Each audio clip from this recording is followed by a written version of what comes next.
আসসালামু আলাইকুম। আশা করি আল্লাহর রহমতে সবাই ভালো আছেন। আমি Irene, welcome back to my channel. এই তো আজকে আপনাদের সামনে আরেকটি নতুন ব্লগ নিয়ে চলে আসলাম। নুডলস রান্না করব, তাই নুডলসের জন্য পানি গরম করতে বসিয়েছি। পানির মধ্যে লবণ দিয়েছি, তেল দিয়েছি যেন নুডলসটা ভালোভাবে ঝরঝরে হয়ে সেদ্ধ হয়। পানিটা বলক উঠে গেলে সবগুলো নুডলসের প্যাকেট একে একে দিয়ে দিব।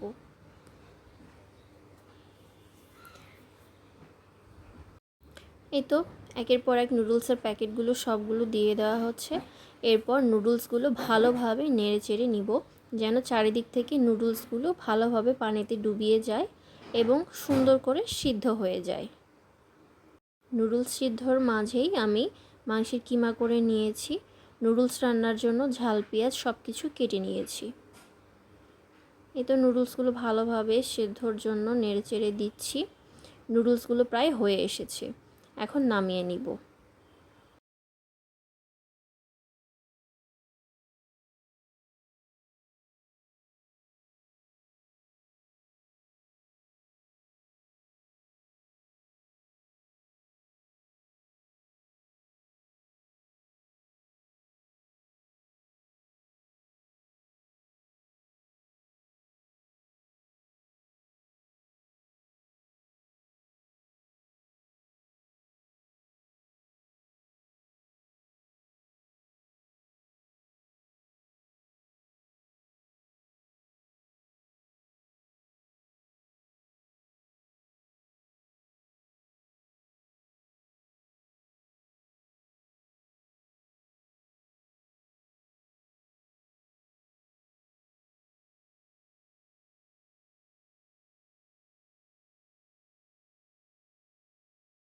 নুডলসের মশলাগুলো পেঁয়াজের মধ্যে দিয়ে ভালোভাবে নেড়েচেড়ে নিব। এখন নুডলসগুলো দিয়ে ভালোভাবে নেড়েচেড়ে মশলাগুলোর সাথে মিক্স করে নিব।